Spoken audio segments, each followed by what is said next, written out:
when you're fear. There's no easy way to hear. And all the memories you love to bring, with all the things that you hate to scream. So tell me, hollow on the inside, there's no trying to hide from this monster inside me. So if you try to criticize me like the world defines me, image of what I have become.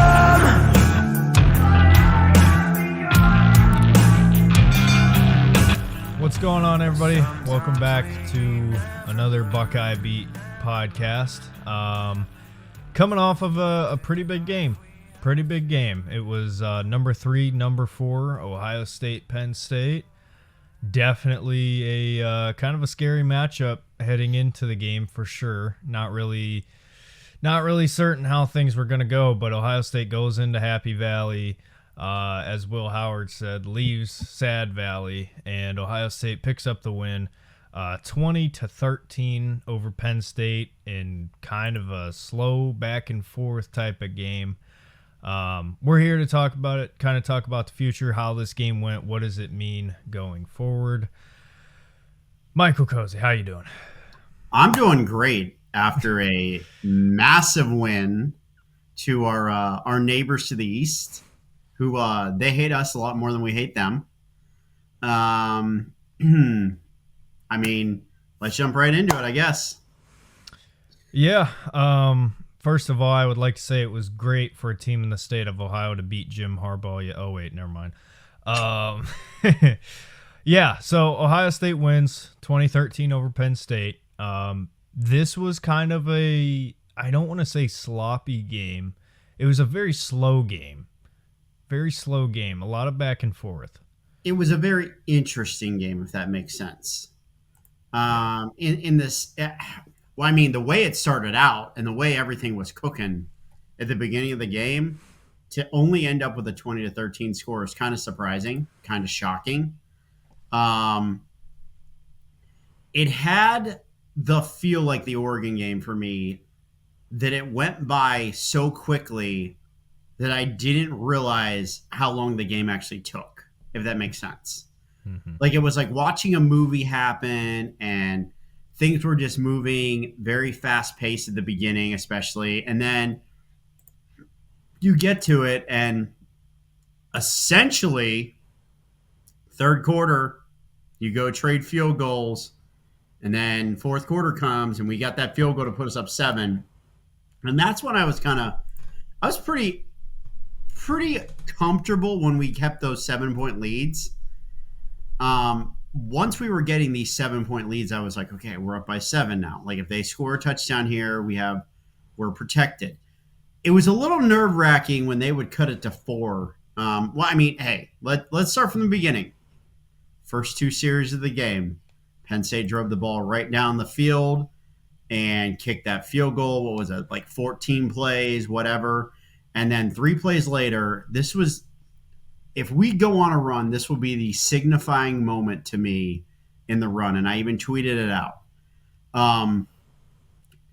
It was 3-0. Will Howard throws a pick. All the momentum is with them. He's walking off the field. And you could tell he was a little tense going to play at Beaver Stadium, a place where it would be like if I went to play at Penn State and we were going to Ohio State even to play Ohio State. Like, he grew up going to all these games and was a huge Penn State fan, wanted to go there to play football, etc. You could tell he was very intense to start the game. You could tell that he was a little on edge, if that makes sense. And then he throws a pick six, and it's like, oh boy. The first person, if you see on the replay, that comes up to him was Travion Henderson. And I said immediately, that's your leader on this team. He's been here for 4 years. He's been through the ups and the downs of this program. He's seen everything. And now he's sitting back and going, I got to step up and I got to let my quarterback know, hey, it's going to be okay, man. Rebound. And this is where I think, in my mind, the game changed like completely, because then you had Will Howard go right back out there, and it was pass completed, a run, then another huge run, then a big run by Judkins. Then you had the 5-yard run, and then you had the 25-yard touchdown pass by Will Howard to Mbuka. And it was like, okay, Will Howard just went 3 for 3 on this drive and literally looked like he had it back. And the run game looks like it's going to get itself going. And it was like, once we got on the board and it was 10-7, it was kind of like, okay, well, here we go. And then boom, 3 and out. And it's like, okay, here we go. And then 10-play drive, 81 yards. Will Howard is just cooking again. And it was like, okay, this is what I'm talking about. Like, Will Howard found Brandon Innes. We haven't heard that name all season. Boom, finds him. It's like you just had like all this different stuff happen where it was like we were getting chunk play after chunk play after chunk play on the second drive, and it was 14-10.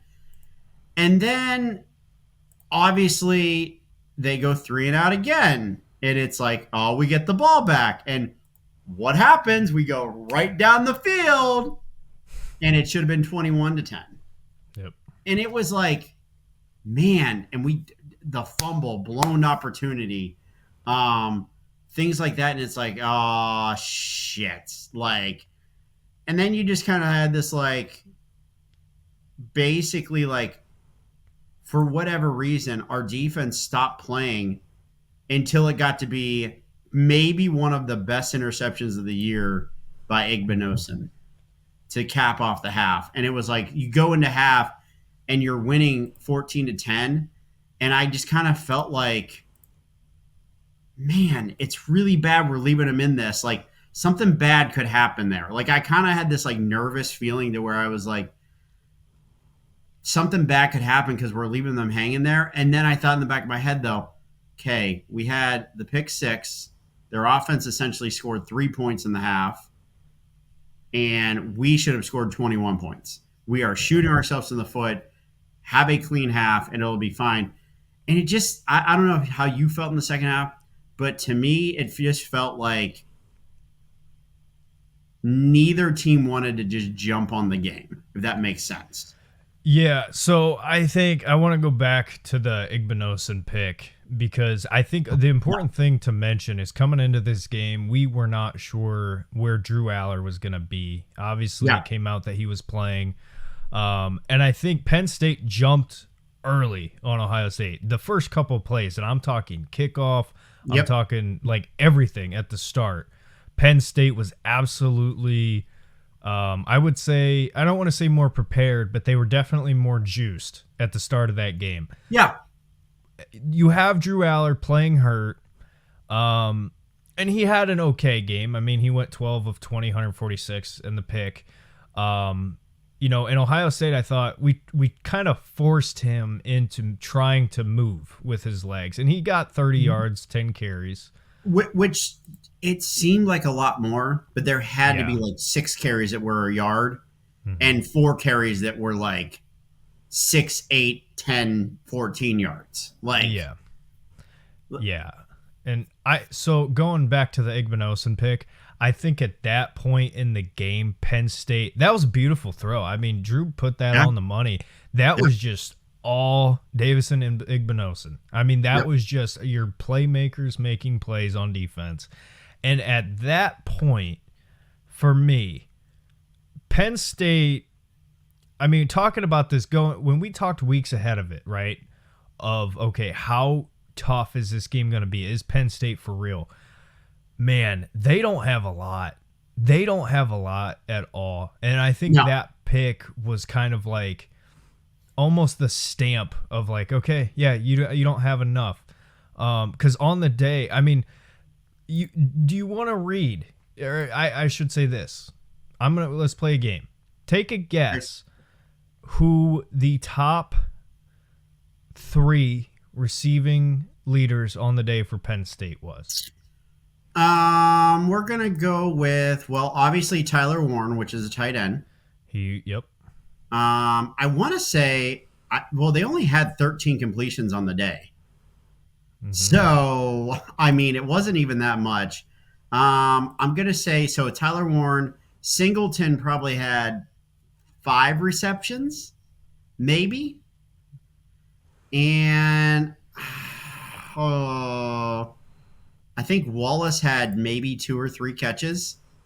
And Julian Fleming's the only other one, and he had 1 catch. One. Fleming had 1 for 4 yards. Your leading receivers in this game for Penn State, tight end, running back, and third was a receiver. Third. Yeah.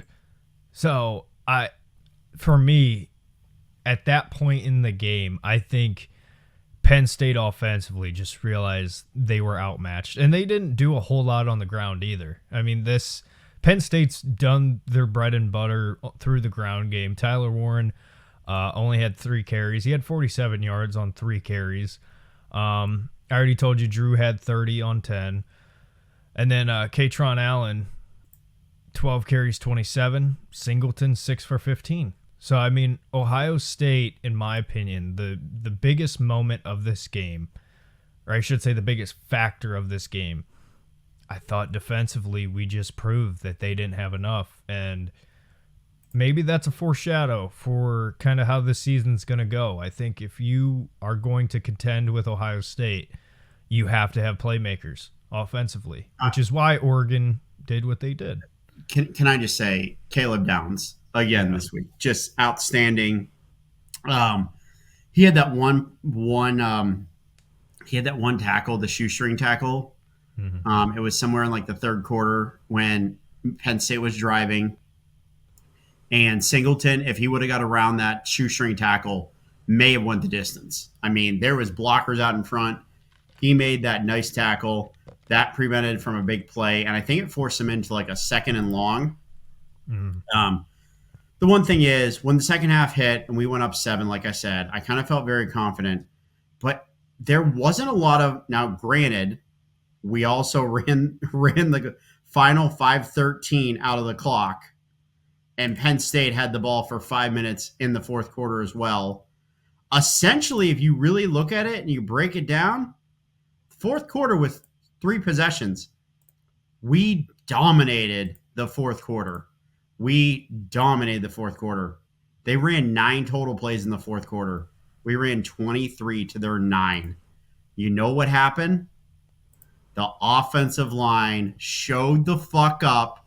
We actually put a game together in the trenches that I can actually say for the first time in maybe the Ryan Day era.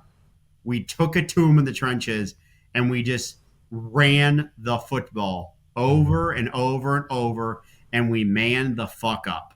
Yeah. Like that, maybe first time ever in the Ryan Day era.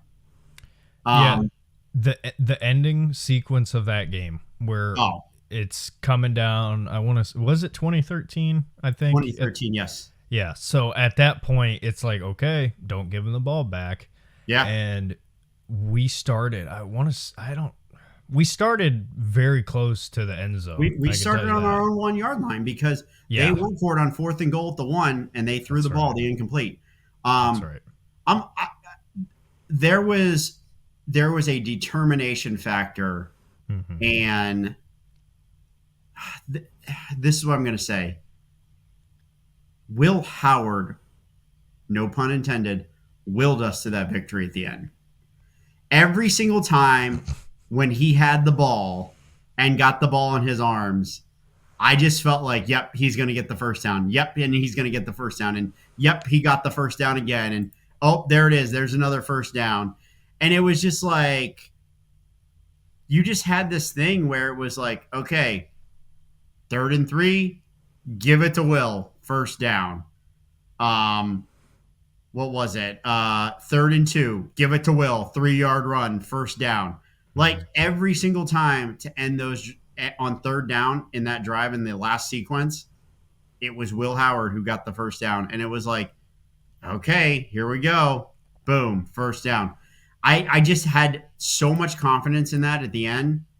And the fact of the matter is that then you had Judkins who decided that he was going to put his head down and gain 9 yards after we got 4 yards on a quarterback sneak.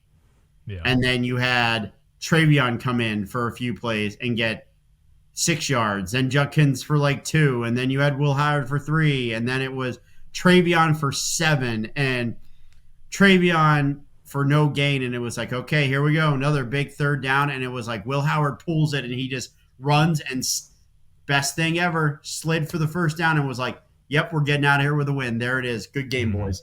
Like, it was just, at the end of that game, you could just tell that it was one of those things where I got a little nervous leaving Penn State in the game with a field goal when it was like when we were at the Penn State 20-yard line or so, and we could not get even, I don't even think we got into the red zone on that second to last drive where we kicked the field goal. One big thing is that I want to say is the turf at Happy Valley was not great. Kind of a big shout out to Jaden Fielding. Dude was hammering them home this week. I don't know what happened to him because I was really nervous about the kicking game going into this game. And he came out with 2 huge field goals in the second half. And it wasn't even close. Like, yes, he hooked the one in and we thought he was going to miss it. But there's another angle that you can view it from the other side, or like from the backside, and it looked a lot closer on TV than it did going through, like, of the other angle. So, I mean, the one field goal that he booted through, which was what? I think, how far was it? Like a 46-yarder or something? It was the one right after half, like 46-yarder. Something. He could have made that from 60. He booted the crap out of that thing. The one question that I do have is, and one concern is, and once again, by the way, this is a Jim Tressel game through and through. Like this game felt like a Jim Tressel game. Can we also talk about Cody Simon, his sack? The delayed blitz sack on Alar was outstanding call. I'm not quite sure why we didn't blitz Alar more often in this game. Granted, you can't have many. Look, when push comes to shove, they scored 6 points on offense. Yeah. You can't really have too much to say about the defense. But Cody Simon was an animal all over the field. He just looked like he was out there just balling out. Sonny Styles, same thing. I thought Sonny had a really good game. Sonny had a really good game. Now, can we talk about the interior defensive line and our defensive ends and the amount of holding that was actually going on during this game by Penn State? I wanted to be like, Donovan Jackson, you should be able to tackle the guy, what's his name? Abdul Carter. You should be able to tackle Carter on the ground and not get called holding in this game, because there had to be at least 5 holding calls where it was more or less Ty Hamilton, actually, who was getting pressure up the middle. And he would throw his arms up, and the referee would be standing right there. And I'm like, dude, why are you not calling this? He's getting held. Look, I don't know why we didn't blitz more. We showed during Nebraska, when you send the blitz, every time we send the blitz, we get a sack. Almost every single time. Because these guys are worried, especially when you send the delayed blitz. These guys are actually worried about JTT and Jack Sawyer. And the thing is, I know in the stat line, things like that, the Jack Sawyer or JTT, they're not filling the stat sheets. I think it's because if you go back and you watch these games, they're getting double teamed, they're getting chipped, and they're getting double teamed because our defensive tackles in the inside, they don't get much push at all. So they're just worried about the two edge guys.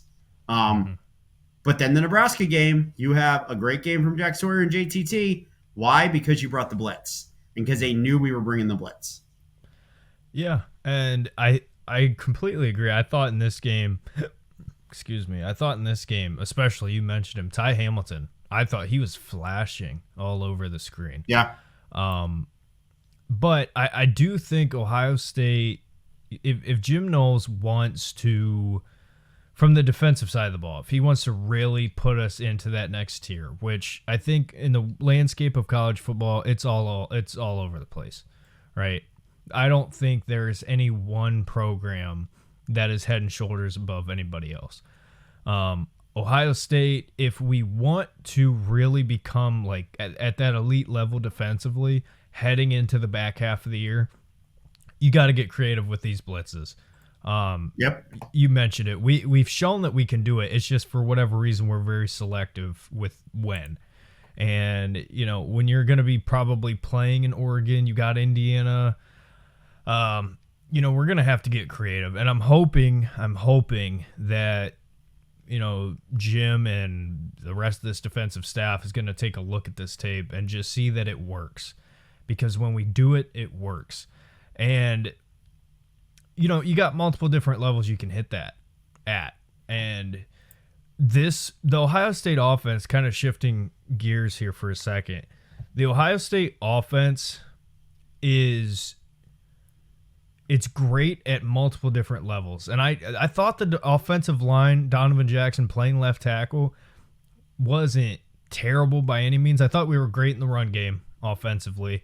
36 total carries overall, 12 from Will Howard for 24, 10 for Travion, 54, and then 14 for Judkins for 95. We got things done in the run game. We got it done when it counted. But I think as good as this offense is, a lot of this rides off the back of the defense. And I brought it up. Like, Penn State doesn't have necessarily the threats that other teams do, but they're not a bad team. They're not. And we've seen Ohio State, especially in the run game. That was like the main vocal point heading into this game. We've seen Ohio State shut down Caleb Johnson from Iowa, who was coming into the game. Great running back, putting up a lot of yards.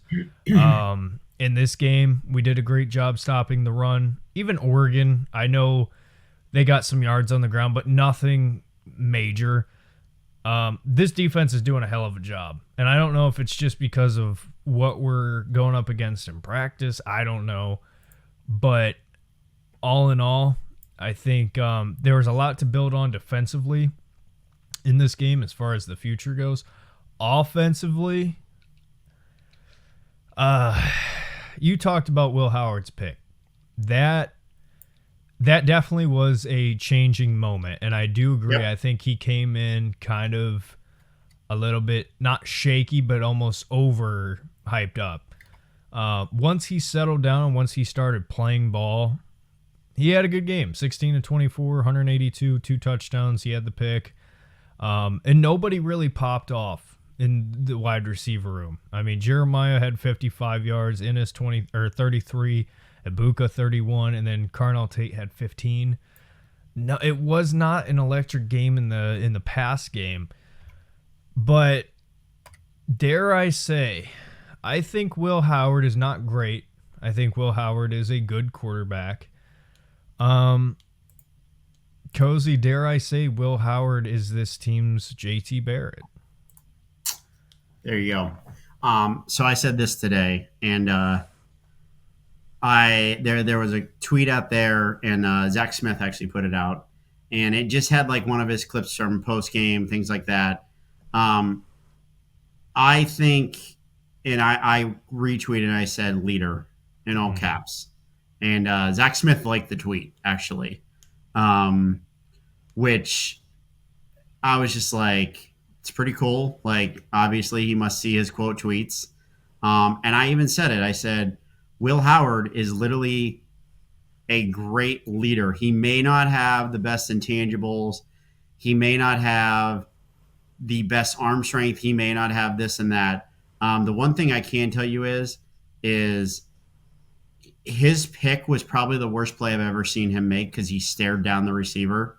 He usually doesn't do that. Like I said, I had perfect angle, perfect vision of him at the Nebraska game to where I could see him pivot, check, literally scan the whole field on just about every single play.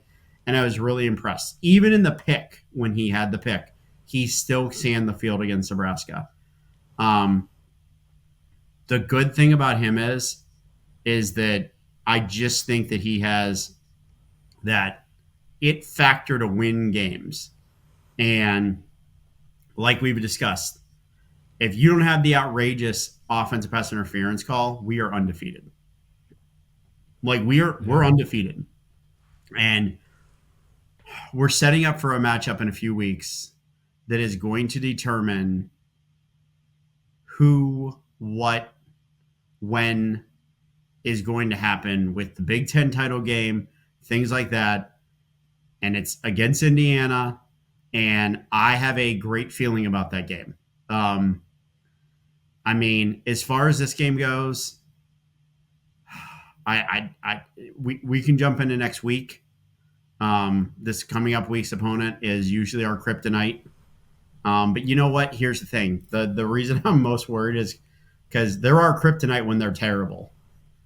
They're not our kryptonite when they're an average, just above average, win 6 to 8 games. Like when they're that kind of team, we blow them out of the water. But when we play them and they're down, they have been known to be our kryptonite. Now, this week though, I don't know that I'm that worried. I could honestly see a shutout this week from us. They are that bad. They are that bad of a team. I mean, do you have anything else you want to add about the Penn State? Oh, one thing quick I do want to add before we jump to Purdue. We had 2 punts. Joe McGuire, excellent on both punts. Punting was awesome. Special teams were actually awesome in this game. They were outstanding. His one punt was like 54 yards, and he almost outkicked his coverage, which was not great. But the hang time was there. I didn't understand our coverage on that one punt. But other than that, special teams were awesome. Yeah. The last thing I will add, off topic kind of what we're discussing, but as far as Drew Aller, man, a lot of his stock was put on this game for me, for a lot of people. Yeah. I don't think he was terrible, and I understand he was hurt, but man, I gotta tell you, I think Drew Aller is the Cam Ward of last year, where he thought about going to the NFL draft. He didn't. Now he is in discussion for sure being a top 10 pick. Yeah. At bare minimum, he's a first round draft pick. Yep. Drew Aller, I think he's got to do the exact same thing. I think Drew Aller needs to come back to college, kiss Penn State goodbye, get out of there, go to a team that has some sort of receiving threats. I think James Franklin sucks. I think that team, as long as James Franklin is there, I don't know that they can win a big game. I really don't. Man, I don't. It's tough. I mean, how... I don't know. If I was Drew Aller's brother, dad, uncle, whatever, and he asked me for advice, I would say, listen, he's got talent. Like, he is talented. But where he's sitting at now as a fringe second round pick, maybe if he plays well, like, the season's not over. Penn State could make the playoffs. He could look great. All of a sudden, boom, he's in first round conversation. Who knows? But if I were him, I'm looking at Oregon. I'm looking at Miami. I'm looking at teams like that to where you can transfer. And I think he's for sure much better next year. I think he's destined to fail at Penn State. That's just me. Okay. But yeah, moving on. I'm already we can just jump right into score predictions. It's going to get ugly. It's going to be ugly early. it's not going to be much of a game. I mean, Purdue is on a 7-game losing streak. They've lost to the likes of Notre Dame 66-7, Wisconsin 52-6, 35-0 to Oregon. They surprisingly should have beat Illinois, but they didn't. They literally took a lead, then blew a lead, and just a whole. That was just a weird game, and it was crazy nuts. 50-49. Guess what? Our defense is not Illinois. I mean, considering they scored 40 points in the second half alone to take the lead and then have it go to overtime because of a last-second field goal. So, look, am I going to say that Purdue is just ass? Yeah, Purdue's ass. And we're going to beat the... What a crazy way to say that. Am I going to say Purdue's ass? Yeah. We're going to beat them at least. You know what? I want to see the line on this game because I don't even know what the line is. Let's see here. The line for this game is I don't even see a line. Oh, here we go. 38 points. We are going to be covering that spread before halftime. Oh gosh. This game will be 42-0 at halftime. I think we win it 56-0. I think that is my final. 56-0 Bucks over Purdue. See, my guess, I was gonna say 43-3. You know what the crazy thing is? The over-under in this game is 53.5, yet the line is 38. So they're basically saying, do you think Ohio State's going to score 53.5? They're basically saying that, do we think Purdue is going to score 2 touchdowns? Is what I think they're saying. Or a touchdown. They're essentially saying, in my opinion, they're saying it's going to be 45-7 is going to be the final. I could... I'm telling you right now, 56-0, that's going to be the final. It will be 42-0 at halftime. Ohio State will score 2 more touchdowns, and we get the shutout this week. All right, Julian saying, looking forward to seeing you this week, buddy. All right. You have anything else you want to talk about? No, not really. All right, sounds good. So happy to beat Penn State. Always am. Love beating the neighbors. Go Bucks, everybody. I was going to check my phone to see if the Browns made a trade that we could get a live reaction. Nope, we did nothing. No. Bye, everybody. See ya. Go Bucks.